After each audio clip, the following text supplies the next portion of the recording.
Joining us right now to talk more about this is Texas Congressman, member of the House Energy and Commerce Committees, and medical doctor himself, Michael Burgess. Congressman, it's good to see you this morning. Thanks so much for being here. Good morning. Your reaction to what's happening with China right now, obviously the fight is deepening. It was interesting, the juxtaposition of 20 years ago. We talked about irrational exuberance as the market was going up, and perhaps today we have irrational pessimism as the market goes down. Look, China being a currency manipulator is not new news, and we talked about this to Secretary Paulson in the Bush administration right before the Beijing Olympics, and wanting the Treasury Secretary to take a stronger position. They didn't then. The situation has largely been unresolved for over a decade. Now, this president is serious about our, number one, our trade relationship with China, the trade deficit, and he said so. He campaigned on that. He won an election on that, and he's following through on that. I also agree with him that, from all appearances, the United States of America has the strongest economy in the world right now. We're the best thing going, and so the desire of companies to want to do business with the United States or in the United States seems to be even stronger still. So Congressman, if we don't get a deal in the immediate future with China, do we end up putting on more and more tariffs? How do you see this playing out? Well, I think yesterday was perhaps some, if you will, a wake-up call all around, and perhaps the impetus to get a deal, both on the part of the Chinese and the United States. Perhaps that impetus is a little stronger today than it was 24 hours ago. But clearly there is a deal to be had. The president at one point and his negotiator and Ambassador Leitziger thought they were at a point where they had a deal several months ago, and I think I was on this show as we talked about that, and then the Chinese walked away from it. Perhaps it is time to come back and see if, dealing in good faith, we can get past this. One unrelated question, Congressman, I can't resist. Are we going to still push for a flat tax? A flat tax would solve our problems.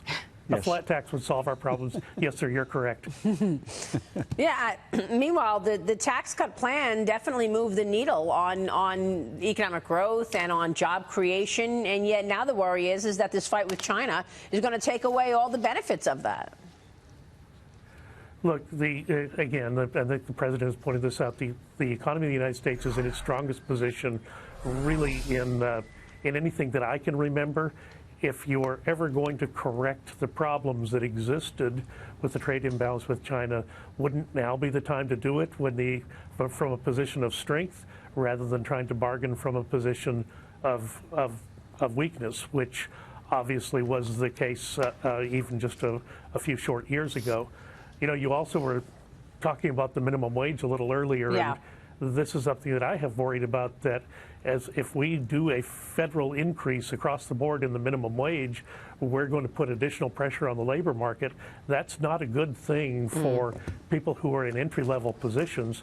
So, you know, when that happened in 2008, the next thing you saw were the significant job losses. That coupled with the economic uncertainty that was brought to us by the big banks really is one of the things that lit the fuse for the economic meltdown of 2008. We were surprised to hear the CEO of A&W say we can't pay them $15, even though it's largely high school kids, first jobs. Look, I've got to turn to the horrible news of the last week, the mass shootings in El Paso, Texas, and in Dayton, Ohio. President Trump is planning to visit those cities tomorrow. Yesterday, he condemned all forms of hate, racism, and bigotry and white supremacy. During comments at the White House, he also signaled Congress should work on reinstating red flag laws that could help stop a tragedy. Here's what he said, sir. Listen to this. Yes.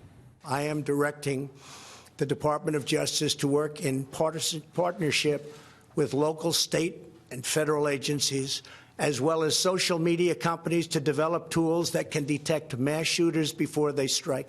We must make sure that those judged to pose a grave risk to public safety do not have access to firearms, and that if they do, those firearms can be taken through rapid due process.